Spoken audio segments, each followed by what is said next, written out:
Timothy Burns, known as Tim to his friends, checked his cell phone after leaving a message for his wife of 5 years, Candace, who preferred to be called Candy. He had just signed a service contract with a major California company that had offices nationwide. He knew his boss, Jake Hudson, would be thrilled because the new contract meant significant growth for his IT firm and a considerable salary increase for him. Maybe now, he thought, he and Candy could finally start the family they had planned. But he couldn't shake the doubts that had crept in after his camping trip with Jake just over a week ago. Something was off with Candy when they got back. She seemed distracted most of the time and had started snapping at him. But that wasn't all. When they got home and threw their clothes into the laundry basket, he noticed something odd in the gusset of her underwear. He picked them up and found that whatever it was had hardened and had a very distinctive smell. Then it hit him, and his world felt like it was falling apart. Determined to uncover the truth, he visited an attorney to explore his options, since he would be heading to the West Coast soon. If Candy had cheated, it would end their marriage. "Are you sure your wife is cheating on you?"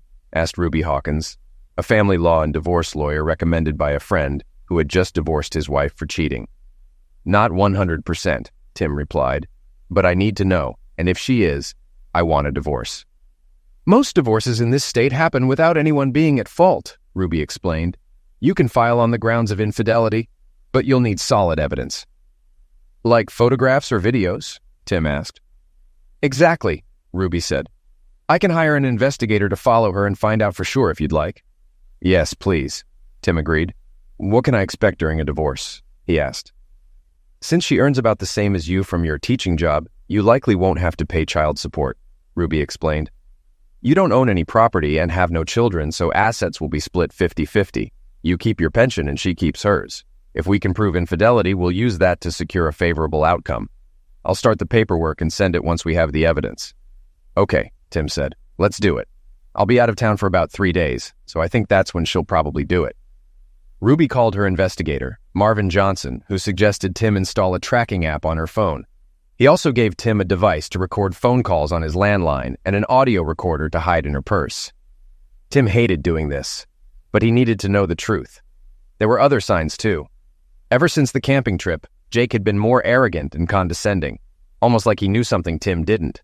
Tim held out for a week, and Candy drove him to the airport, kissing him goodbye. "I'll call you this evening after dinner," he said. "Okay, honey," she replied. "Have a good flight." The first night Tim was away, he called Candy as promised, and was surprised when she told him she would be waitressing at a party Jake was hosting that evening. According to Candy, one of the waitresses was sick, and Jake asked if she could fill in. "He didn't mention any plans earlier. He promised to pay me $150 for the night," Candy said. "I could use the extra money since I won't be back to work for a couple of weeks." Tim knew classes would start soon, and she needed the money, but something felt off. "Really?" Tim asked. "Okay, go ahead, but be careful and tell me about it tomorrow, okay?" "Okay," she replied. "You know I love you, right?" "Yes," he said. "And I love you too. Good night." After ending the call, a knot twisted in his stomach. He called the investigator. "I wanted to let you know that Candy was asked to waitress at a party at Jake Hudson's house," Tim said. "Okay," Marvin replied. "We'll keep an eye on her and let you know what we find out." "Thank you," Tim said, ending the call. The next day, he called Candy on her cell phone but got no answer. He also called his home phone but only reached the answering machine. He reassured himself that she didn't spend the night with Jake. However, his hopes were crushed when he received an email from Marvin that day. "Candy spent the night at Hudson's house and she is still there," the email read. "She was very busy last night. I've attached a couple of photos, but be warned they are quite graphic. I will give you my full report when you return." Tim opened the attachments and his heart sank. His beloved wife of 5 years had lovemaking with 3 men. Damn it, 3 men. Men he once considered friends. His hands started to shake and tears flowed from his eyes. He couldn't believe what he was seeing. He tried calling her again, but it went straight to voicemail. He also called his home phone, but only reached the answering machine. Without leaving a message, he went to the hotel bar to drown his sorrows. The next morning, he checked the tracker and found that Candy's phone was still at Jake's house, meaning she was likely still there. Marvin confirmed this with an email containing 2 more photographs of his wife. The nature of the photos was the same as the previous ones, but with 10 men, including Jake, his son Mike, and 5 more of Jake's IT company employees. These were people he once saw as reliable colleagues, but no longer. He didn't recognize the other 3 and assumed they were Mike's friends. He completed his business with the California client, contract in hand, checked out of the hotel, and caught an early flight home. He took a taxi from the airport and noticed Candy's car was missing when he arrived home. Checking the tracker, he saw her phone was still at Jake's house. He went inside, changed clothes, and called Ruby's office. He was surprised when her receptionist said she was available and could see him in the afternoon. He called Candy on her cell phone and was surprised when she answered, sounding out of breath. "Hello?" she said. "Hi, it's me, Tim," he replied. "Where are you?" "I'm home," she answered. "Just finishing up a few things before class starts." He was stunned by her blatant lie. "I see," he said. "Well, I'm done here in California and I'm heading home." "Oh, okay," she responded. "I missed you so much. Call me when you land and I'll pick you up at the airport." "No, don't worry," he said. "I'll take a taxi. Bye." He ended the call, wondering if she noticed that he didn't say he loved her or mentioned seeing her later. Shaking his head, he left the house to visit Ruby. Candy looked at the phone after Tim ended the call. He always ended calls by saying he loved her, but this time he didn't. His voice didn't sound friendly either. She had planned to return home after the first night, but lying undressed between Jake and his son felt too good to leave. She thought she owed it to herself. This would all end when classes started again, she reasoned, and Tim would never know. So she spent the next day and night with Jake and his son Mike. That second day, Jake went to work for a few hours, but Mike kept her busy and even arranged for several of his friends to join them. When Jake returned home, she was having lovemaking with Mike on Jake's bed. When they finished, Jake looked at her and said with a sly smile, "So, maybe I should send your husband away more often." "You know my classes are resuming soon," she said. "So I won't be available for a week. I wouldn't dare do anything like that while he's still at home." "Why not?" Jake asked. "Maybe he'd enjoy seeing how real men treat you for a change." Jake and Mike both laughed. "Well, I have to admit I had a great time," she said, "but I still love Tim, and I don't want to hurt him." "Maybe I can arrange for him to be sent away for the weekend," Jake said. "Then you can come and play with us." "Sounds funny," she said, "but at some point he'll find out. Tim isn't a fool, you know." "Don't worry," Jake said, picking up his video camera. "I'll handle Timmy boy. There's just one thing." "What is it?" she asked. "I don't want you to have lovemaking with him anymore," Jake said. "Now you belong to us, understood?" "But how will I manage that?" she asked. "You'll think of something," Jake said. "Come up with an excuse, like, I have a headache or something." "Okay, I'll try," she said. Later that day, several of Mike's friends came over and had their turn with Candy. Jake invited a few single guys from the group. She was now officially a party promiscuous and enjoying it. Tim was utterly shocked when he saw all the evidence Marvin had collected. Besides the photographs, there were 2 DVDs of videos showing his wife performing various acts with several men, things she would never do for him. His love for her faded as he watched her debauchery. Ruby consoled him as best she could, but it was a lost cause. How could she, just like that, turn into such a traitor after 5 years, he wondered. What did I do to deserve this? And what about Jake? He had considered this older man a friend. Now he knew better. "I'll go ahead and file for divorce citing infidelity," Ruby said. "If you want, I can also file a lawsuit for alienation of affection against Jake and the men you work with. These lawsuits don't usually go very far, but I think we can get a good settlement." "Do what you have to do," Tim said. "Just don't do anything stupid," Ruby cautioned. "I don't want to bail you out of jail." Tim shook his head. "Don't worry," he said. "I won't. When can you prepare the documents?" "I can have everything ready to ship in just a couple of days," she said. "In the meantime, try to behave normally around your wife." "I'm not that good an actor," Tim admitted, "and I will never touch her again. God only knows what she got from all those men." "Tell her you're not feeling well," Ruby suggested. "That should buy you some time." Tim nodded. "Yes, okay," he said before leaving. As he sat in his car, he realized something else. There was no way he could work for Jake again, and he couldn't bear the presence of men who had betrayed him. He took out his phone and scrolled through his contacts until he found the number he wanted. He dialed and hoped for the best. "Carlson," said the man on the other end when he answered. "John, this is Tim Burns," Tim said. "Tim, how are you, old friend?" John asked. "It could be better," Tim said. Listen, is the vacancy at Empire still open? John Carlson, CEO of Empire, had been trying to get Tim on board for some time, but Tim felt he needed to stay with Jake out of loyalty. Now that loyalty was gone. Of course it is, John replied. Have you finally decided to join a reputable company? Yeah, something like that, Tim said. Some things caught my attention, and I realized I could no longer work there. I'm sorry to hear that, John said. Is there anything I can do? Just give me a job, Tim said. I promise I'll work just as hard for you as I did for Jake. Of course, John said. Can you start on Monday? Absolutely, Tim replied. Okay, John said. Why don't you and your wife come over tonight and try Rose's famous lasagna? We can catch up, and I can discuss the compensation package with you. I'd love to, but unfortunately I can't bring my wife, Tim said. Why not? John asked. What's happened? I don't want to go into detail over the phone, Tim said. I can explain more tonight if you want. Of course, Tim, John said, sounding concerned. You know Rose is a licensed counselor. Maybe she can help you if you want. That actually sounds good, John. I appreciate it, Tim said. Okay, John said. I'll call Rose and let her know. Can you come over at, say, 6:30 p.m.? Of course, Tim said.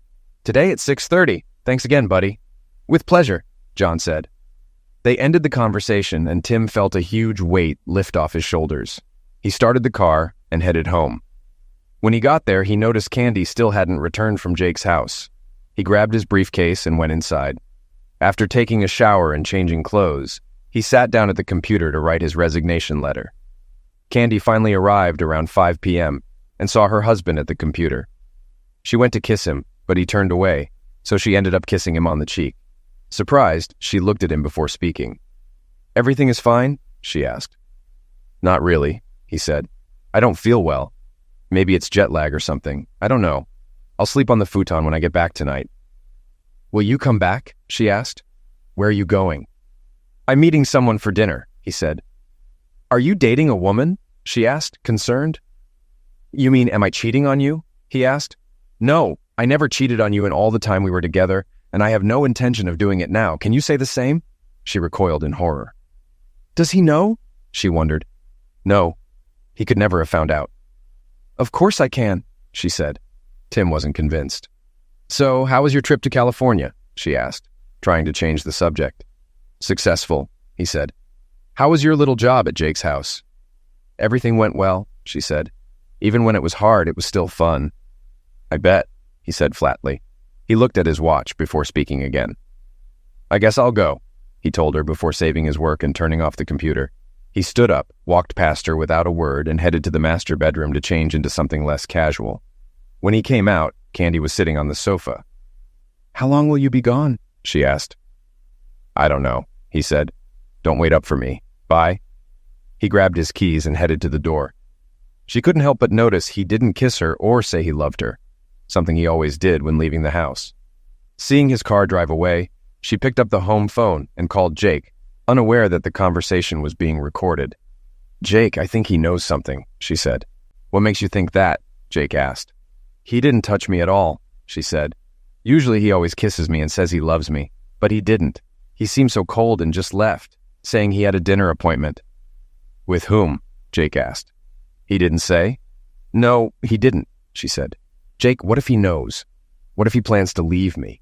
So what if he does? Jake said. You can always come and stay with us, and don't worry about Timmy boy. I'll keep him so busy he'll hardly ever be home.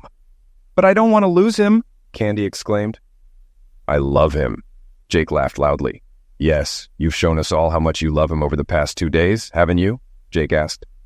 It's not funny, Jake, she said. I know what I did with you guys, and yes, I liked it. But I still love him. I don't want to lose him.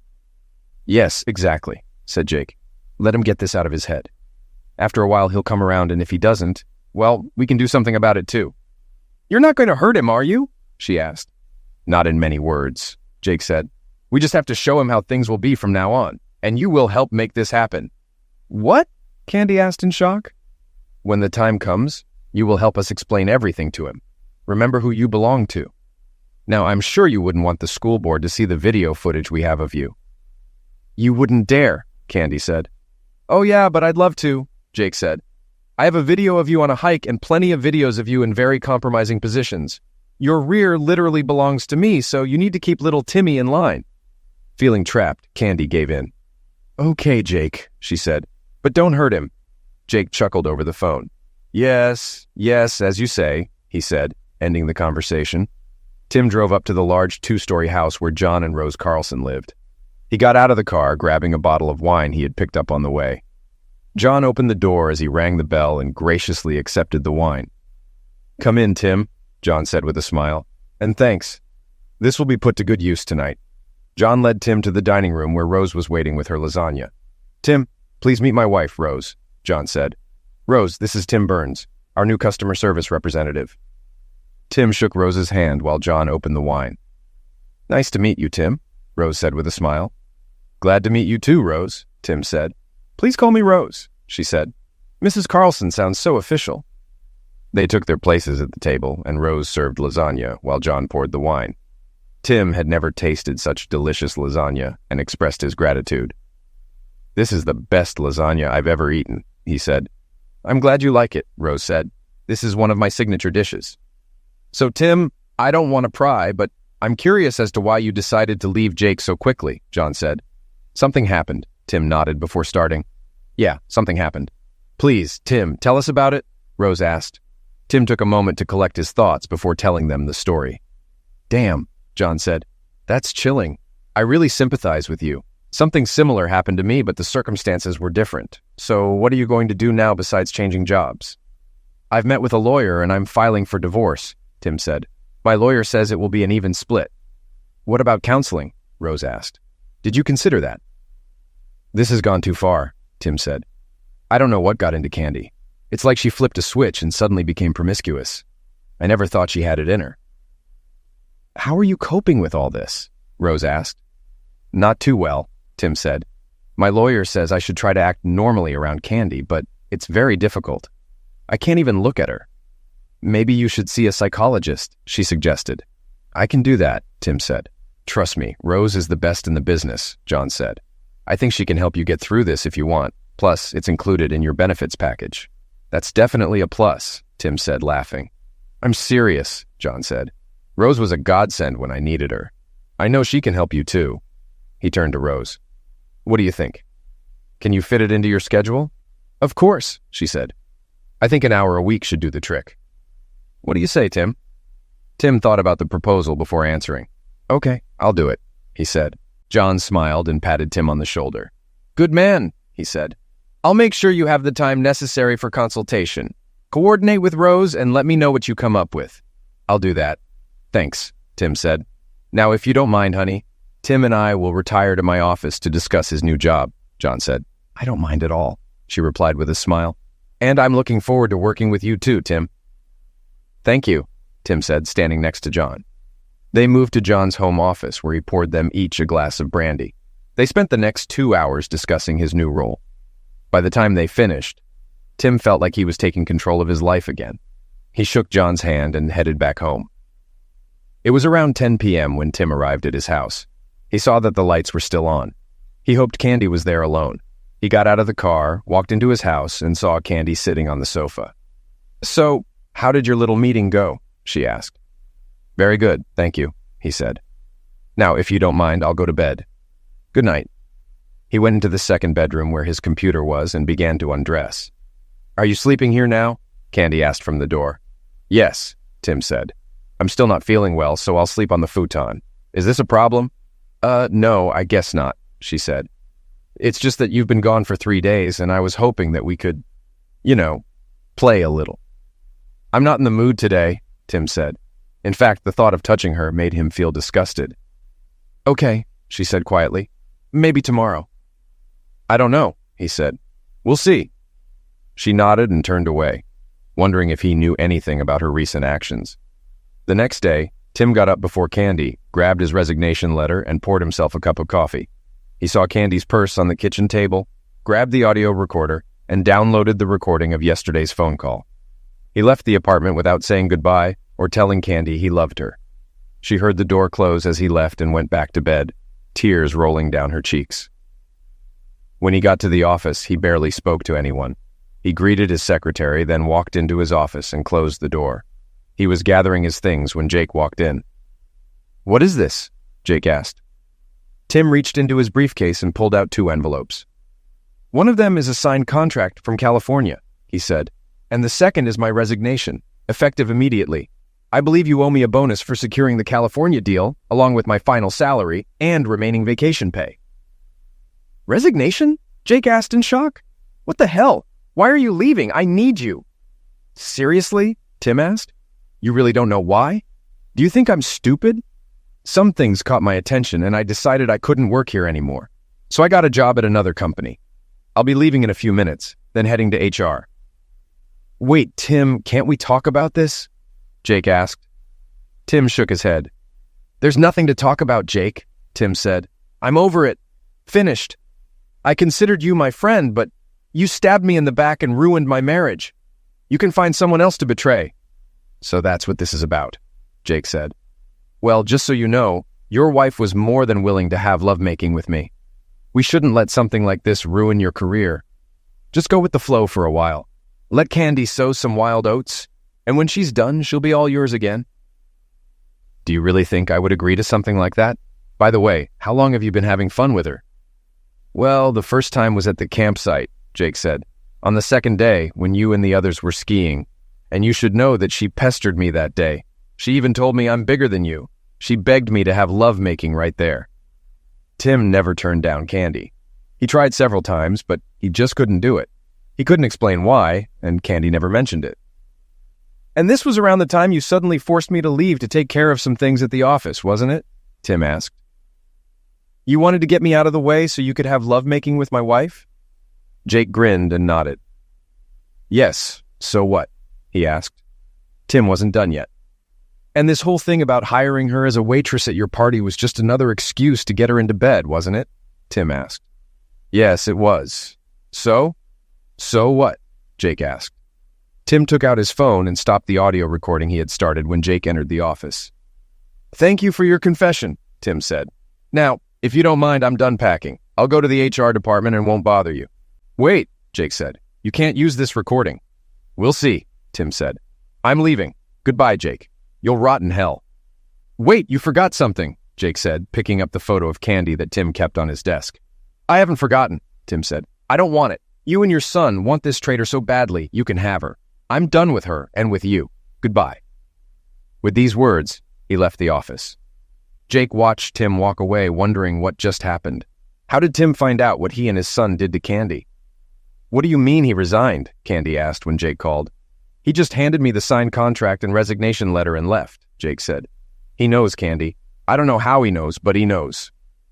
"What did you say to him?" she asked. "The truth," said Jake. "I told him about how it was for the first time on the hike." "You're an idiot," she exclaimed. "Well?"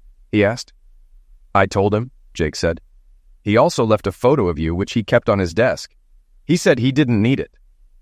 "Amazing," she said, tears streaming down her cheeks. "So what should we do now?" she asked. "It's not my problem," Jake said. "He's your husband. You can handle this. Unless, of course, you want me to step up and make him see the error of his ways." "No," she said. "You've done enough. Thank you. Stay away from this. I'll deal with it." "As you say," he replied and hung up. Candy looked at her phone with tears streaming down her face. She didn't want a divorce, but she knew Tim wouldn't tolerate her cheating. She decided to do everything in her power to keep him. She sat on the sofa, holding her head in her hands, and sobbed over what she had done. A few minutes later, Tim pulled into the driveway. He saw Candy's car and looked around to see if Jake's car was anywhere nearby. Not seeing it, he grabbed his box and briefcase and went inside. He saw Candy on the couch and, without saying anything, went into his office. He closed and locked the door, then checked for voice recordings. He found the recording and listened to the conversation between Candy and Jake. He forwarded it to his lawyer and quickly called her. "Hi, Tim," she said. "I just received your last email. I'm preparing your documents now." "Okay," Tim said. "When can they be submitted?" "If you want, I can pull some strings, and my bailiff can deliver them later this afternoon," she said. "Will that suit you?" "That works." "Thank you," he said. After hanging up, he walked over to his weapons safe, opened it, and pulled out his old .45 caliber semi-automatic pistol. He had no plans to use it, but didn't want any problems with Jake or Candy. He walked into the kitchen, put his briefcase on the table, and looked at Candy. "We need to talk," he said, placing the weapon on the table within reach. "Is this really necessary?" she asked, pointing to the weapon. "I hope not," he said. "I just want to be prepared in case your lover decides to break in here." "My lover?" she asked. "Don't play coy," he said. "I'm not in the mood for your games. Now sit down. We need to discuss something." She sat down, scared, not knowing what her husband was going to do. "First things first," Tim said. "Later today, someone will come by and give you the papers." Candy recoiled in shock. "Divorce?" she asked. "Why? I don't want a divorce. I love you." "Crap," Tim said. "I know everything about you, Jake, his son, and everyone else you've been having fun with the last few days. So I filed for divorce on charges of infidelity." "Infidelity?" she asked. "You don't have any evidence of this." Tim smiled, taking out an envelope. He laid out several time-stamped photos, all clearly showing her having lovemaking with multiple men, including Jake. "I also have video and audio," Tim said. "Would you like to watch?" She shook her head, realizing it was hopeless. "Okay," he said. "Considering the circumstances, I was more than fair. No support. You get half of what's in the bank, and we each keep our pensions. You can take all your things. I've already paid and canceled your credit card. I have a cashier's check for your half of what's left. There is also a restraining order that says you must stay at least 150 meters away from me, my residence, and my workplace. So from now until you are served with the documents, you have time to pack up your things." "Are you kicking me out?" she asked, tears streaming down her cheeks. "That's pretty much it," he said. "But what if I decide to contest the divorce?" she asked. Tim laughed. "I don't think that would be very wise," he said. "What do you think the school board would say if some of these photos and videos just happened to appear? Do you think the parents of your students would want someone like you teaching their children? I think not." "You wouldn't dare," she exclaimed. "Do you want to take that chance?" Tim asked. Candy looked down for a moment before shaking her head. "No," she said. "I need this job." "That's right. That's how it will be," Tim said. "There are a couple more things you should know." "What?" she asked dejectedly. "You will be required to hand over your rings and give up my last name," he said. "Oh my God, you've become a heartless prick, haven't you?" she asked, taking off her rings. "Yes, well, you gave me a good reason," Tim said. "I just want to know one thing. What happened? What made you turn from a loving, faithful wife into this?" She lowered her eyes before speaking. "It happened on the second day of the hike," she said. "You were on the boat and I was in the tent. Jake walked by and saw me. I'd already undressed and was lying there trying to rest when Jake came in. At first he seemed embarrassed to see me undressed. We started talking and then he pulled his pants down and that was it." "So some guy takes off his pants and you immediately jump on him," said Tim, "and that's all it took for you to become a traitor. How many times did you have lovemaking with him on that trip?" "Twice," she said. "The first time when you were jet skiing, and the second time when Jake sent you back to the office." Tim shook his head and pointed at the photographs. "I see that none of your lovers used any protection," he said. "Weren't you worried about getting pregnant or catching something?" "I'm still taking the pills," she said. "That doesn't mean you can't get pregnant," Tim said. "And you can still get sick. Is this what you planned?" "Oh, God, no," she said. Tim shook his head. "You know, during our entire time together, I was often pestered by women who, compared to you, look like goddesses," he said. "I refused them all. Do you know why? Because I thought I had a loving and faithful wife at home, and I would never do anything to hurt her. But you? You didn't even consider what you were doing. You didn't care how I felt. I hope it was all worth it for you. Now pack up your junk. I expect you to leave when you are served with the documents." "Tim, please," she began. "Can't we turn to a psychologist? Please, I promise I'll never do this again. Can't you forgive me this time?" "I will never forgive you for what you did," Tim said, his expression harsher than she had ever seen before. "Never. Maybe if you slipped just once, were molested or something like that, I might overlook it. But that didn't happen. From the moment Jake pulled his pants down, you were his willing toy. I will never be able to forgive this level of betrayal." "But don't you love me enough to get through this?" she asked. He shook his head. "No, I can't stand the sight of you right now," he said. "The sooner you disappear from my life, the better. Now go and start packing. Everything you leave behind will either be burned, thrown away, or donated to Goodwill." Sobbing, she got up and went to the master bedroom to pack her things. Tim watched as Candy pulled out one full garbage bag after another. She stopped and looked at him. "Can you at least help me carry this to the car?" she asked. No, said Tim. It's your trash. You deal with it. And remember, everything you leave behind will either be burned or thrown away. This includes photographs and your wedding dress. Would you burn my wedding dress? She asked. My parents paid thousands for this dress. Well, then you better take it if you don't want it to burn, Tim said. Sobbing, she carried the bag to her car and returned for another. Damn it, Tim asked himself. How much junk does she have? A couple of hours later, she sat down, exhausted. I can't fit anything else in the car, she said. Can I come back later for the rest, please? No, said Tim. You will not be allowed closer than 150 meters to this place. Ask your parents if they can come pick them up. I will refrain from throwing anything away for a few days. Thank you, Tim.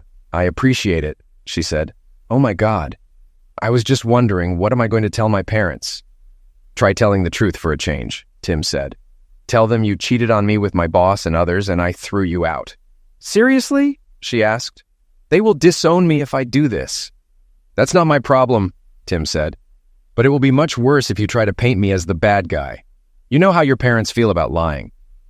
There was a knock on the door. I think this is for you, Tim said. Candy walked slowly to the door and opened it to reveal the deputy sheriff. Candace Burns? He asked. She nodded. Yes, that's me, she said.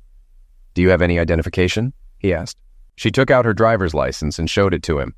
After examining it, he returned it and handed her an envelope. You've been served, ma'am, he said. There is also an injunction that requires you to vacate the premises immediately. You can sign the divorce papers now if you want. She nodded and took out the divorce papers. After looking through them, she asked for a pen and signed the papers. I'll give this back to the lawyer, the deputy said. You need to leave right now. If you try to return, you will be arrested and sent to jail. Do you understand? Yes, she said, tears streaming down her cheeks. She looked back at Tim. I'm so sorry, she said. Yeah, me too, Tim said. Bye. Goodbye, she said quietly, leaving. The deputy looked at Tim and nodded before walking away. The next few days were hectic for Tim. Candy never tried to contact him, but Jake called his home phone twice and left threatening messages. Damn it, Tim, I know you're there, he shouted. If you don't drop this lawsuit, I'll come and kick your freaking back. Tim smiled, copied the voicemail, and forwarded it to Ruby, who then notified the local sheriff's department. Candy's parents also called, asking if they could come pick up some more of her things. Yes, of course, said Tim. Just make sure she's not with you. She has a restraining order. Okay, said George, Candy's father, with a sigh. When George and Candy's mother, Bernice, arrived, they took what Candy had left behind and used the time to try to convince Tim to call off the divorce. Tim, she made a mistake, Bernice said. Surely you can forgive her and take her back. She's crazy about you. What did she tell you, Bernice? Tim asked. She said she had a fight with your boss, Bernice said. And that's all? Tim asked. Well, yes, she said. She didn't go into detail and we didn't press her. Tim grabbed an envelope with photographs and DVDs and showed them to Bernice and George. They were shocked when they saw the photos. I'm sorry she didn't tell you the whole truth, Tim said. As you can see, it turned out to be much worse than she made it seem. Oh my God, Bernice said. I had no idea it was so bad. I'm so sorry, Tim. I don't blame you for what you did. George's face turned purple with rage. I will have a long conversation with our foolish daughter, he said. Have you done anything else with these photographs? Tim shook his head. Not yet, but I warned her not to contest the divorce. They sympathized with him for a moment and then finished packing up the rest of her things. Half an hour later, they left the house, giving Tim a warm hug and wishing him all the best. Later that day, as Tim was watching TV, there was another knock on the door. He looked through the peephole and saw Jake, Mike, and two of Tim's former colleagues. He walked into his office, grabbed the weapon from the weapon case, and called emergency. Holding the weapon behind his back, he barely managed to open the door before they rushed inside. We'll kick your freaking back, Jake growled. Tim pulled out his weapon and pointed it at Jake, forcing them to stop. You're not really going to shoot us, Jake said. You don't have the courage. Do you really want to test that? Tim asked. Just so you know, I already called emergency and the police are on their way.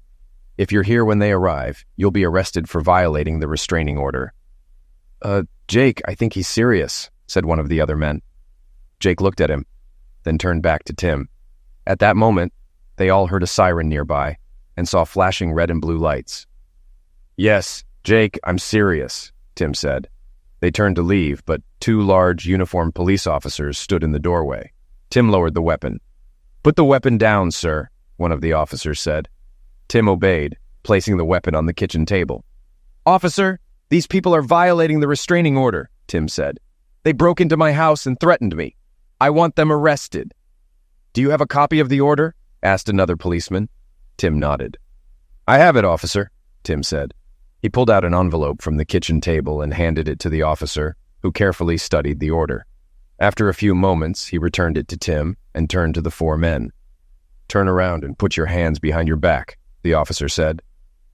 The four men glared at Tim as officers handcuffed them and read them their rights. Once they were secured, one of the officers turned to Tim. "Do you have a license for this firearm?" he asked. "Yes, I do," Tim said. "Would you like to see it?" He pulled out his wallet and showed the officer his driver's license and his NRA firearms training card. The officer nodded after studying the cards. "Okay," he said. "Be careful with this thing. Do you hear me?" "I hear you, officer," Tim said. "Thank you." The next 3 months passed in a blur for Tim. He enjoyed working at Empire much more than he ever did working for Jake. Weekly counseling with Rose helped him deal with trust and anger issues. Additionally, he joined a gym and worked out 3 days a week. He also began taking martial arts classes, more for mental discipline than anything else. On top of that, he took a diet and exercise course recommended by Rose. The divorce went through the system smoothly, especially since Candy didn't contest it. However, the alienation of affection lawsuits were different. Ruby warned that they might eventually be fired, and 2 of them were. The case against Jake, however, surprised both Tim and Ruby. After hearing testimony, reviewing the evidence presented by Ruby, and examining Jake's financial statements, the judge ruled in Tim's favor and ordered Jake to pay $1 million in damages. At the end of the trial, the judge didn't have kind words for Jake. "Mr. Hudson, your conduct in this matter is beyond reprehensible," the judge said. "You not only took advantage of a man who considered you a friend, but you also misused your position as his employer to deliberately destroy his marriage and family. I also noticed that you have repeatedly violated the restraining order against you. Therefore, I find in favor of the plaintiff and order you to pay $1 million in compensation." "Your Honor, this is highly illegal," Jake's lawyer said, standing up. "Mr. Winthrop, this court finds Mr. Hudson's conduct not only unlawful, but absolutely disgusting. The decision stands," the judge said. "When should this restitution be made?" asked Ed Winthrop. "Immediately," said the judge, "unless, of course, your client chooses to spend some time in jail for contempt of court." "No, Your Honor, my client will pay as ordered," Winthrop said, sitting back down. "Okay," said the judge, "and God help you if that check gets rejected. Case closed." He banged his gavel, ending the hearing. Jake wrote out a check and gave it to his lawyer, who handed it to the bailiff. After the judge took note of the check, the bailiff gave it to Ruby, who then handed it to Tim.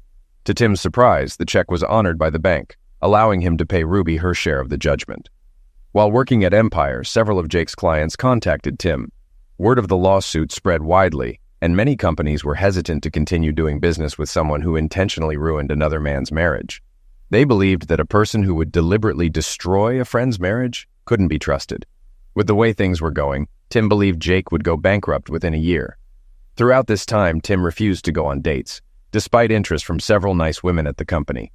He felt that he would remain a married man until his divorce was final. Once that happened, he would be free to date, but not before. When the divorce was finally finalized, he celebrated with friends from work. A couple of months later, Candy's mother called him. "Tim, this is Bernice. Do you have a few minutes?" she asked. "Of course, Bernice," he said. "What's happening?" "It's Candy," she said. "She is HIV positive. She just received her test results." "I'm sorry to hear that, Bernice," Tim said, "but honestly, I'm not surprised. Besides, we're officially divorced now, so there's nothing I can do about it. She is not covered by my insurance, and I am not responsible for her." "I know," Bernice said. "I was just hoping that maybe you would understand and talk to her a little." "Well, I think I can, but I don't know what good it will do," he said. "Please, just come and talk to her for a few minutes," Bernice begged. Tim thought for a moment before answering. "Okay," he said. "I'll come by for a few minutes." "Thank you very much," Bernice said. Tim drove up to Bernice and George's house and was shocked to see how thin and frail Candy looked. She walked towards him, but he waved her away. Saddened, she sat down and invited him to sit on the sofa. "You look good, Tim," she said. "Better than I remember. How are things going with you?" "Okay, Candy," he said. "New job, new friends, new outlook on life. How are you doing?" "Not good at all," she said. "You know that I am HIV positive?" "That's what your mother said," he told her. "I'm sorry to hear this, but to be honest, I'm not surprised. Do you know when you became infected?" "I think it was one of the days I spent at Jake's," she said. "That day I had a lot of unprotected lovemaking with several men." "Does Jake know?" he asked. She shook her head. "Not yet," she said. "I'll have to tell him so he can get tested too." "I'm sure he won't take it well," Tim said. "No, probably not," she said. "Look, Tim, I just wanted to apologize to you one last time and hope that maybe you would understand in your heart and forgive me for what I did to you. I now realize that my actions ruined many lives. I could have said no at any time, but I didn't. I was stupid and greedy, and I let my hormones get the better of my rational mind, and now I'm paying for it. I had the best husband and lover a girl could ask for, and I gave it all up for something new. I know you hate me, and you have every right to, but I don't want to go to my grave without your forgiveness." Tim considered her words carefully. It was the first time he remembered her actually taking responsibility for what she did and acknowledging the impact of her actions on others. He could continue to hate her, but he recalled his sessions with Rose. Holding a grudge against Candy wouldn't help him move on. He nodded. "Okay, Candy," he said. "I forgive you." She cried, sitting in a chair. He thought about pulling her into his arms and started to stand up. She waved him off. "Thank you so much, Tim," she said through tears. "This means more to me than you know. Listen, I want you to find a woman you can love and trust. Marry her and have children. I'm over it. I'm done. But you have your whole life ahead of you, and you deserve to be happy." "Thank you," he said. "I'll do so. And if you ever want to just talk, let me know, okay?" She nodded, wiping tears from her eyes. "I will, Tim," she said. "Thank you for coming and talking to me. I've missed you so much these past few months." "I miss the woman I married," Tim said calmly. "By the way, how are things with Jake and Mike?" She shook her head. "It's not good," she said. "Lately, he has become very cruel. He didn't take losing to you in court very well. You probably know that his business has suffered a lot lately." "I noticed," Tim said. "Did he hurt you physically?" "Not yet, but he's very harsh," she said. "Do you want me to be with you when you tell him about your diagnosis?" Tim asked. "No, but thanks for asking anyway," she said. "This is my responsibility, and I have to deal with it. You know, I keep thinking that if I had just told him to leave that first day of camping, we would still be together." "It's quite possible," Tim said, "but I have a feeling that at some point it would have happened anyway. He's been after you for quite some time." "I think you're right," she said. "Look, I'm really tired and I need to rest before I go back. Thanks for coming. This means more to me than you know." "You're welcome, Candy," he said. "And remember, call me if you just want to talk." "Fine," she nodded weakly. "I will. Goodbye, Tim," she added. "Think about me from time to time." "Fine." He sensed a certain finality in her last statement and wondered if she intended to commit self-destruction. "I will," he said. "Just don't do anything stupid, okay?" She smiled. "I won't," she said. He stood up and headed toward the door. Bernice approached him before he left. "Thank you, Tim," she said, hugging him. "It means more to her than you think, and to me too."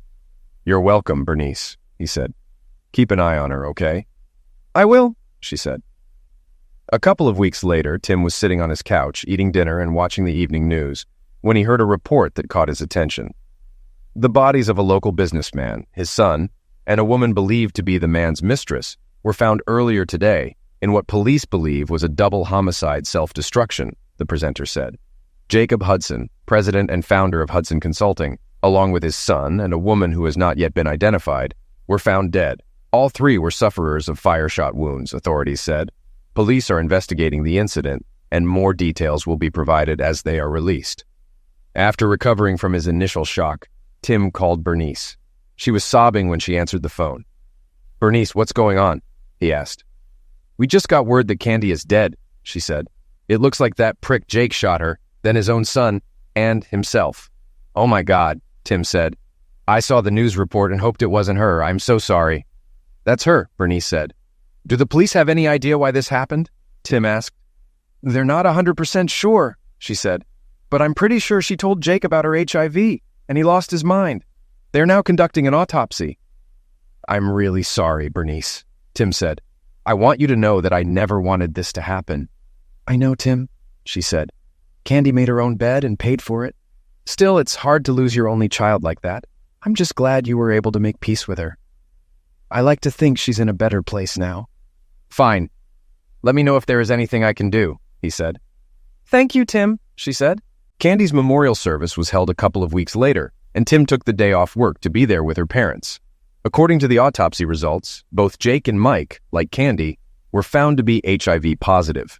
From what the police could piece together, Candy told Jake about her diagnosis and suggested they get tested. When Jake and Mike learned they were also positive, Hudson Sr. shot her in the head, then his son, and finally himself.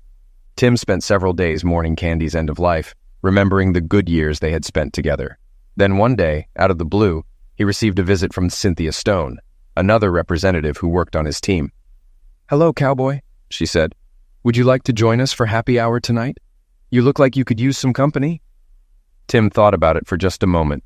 He almost refused her, but then changed his mind. "What the hell?" he said. "I could use some good company right now. Of course, I'll join you." "Well, then come to Hitchhikers after work, okay?" she asked, smiling. "I'll be there," he said. "Thanks for the invitation." So the cycle of life continues, he thought when she left.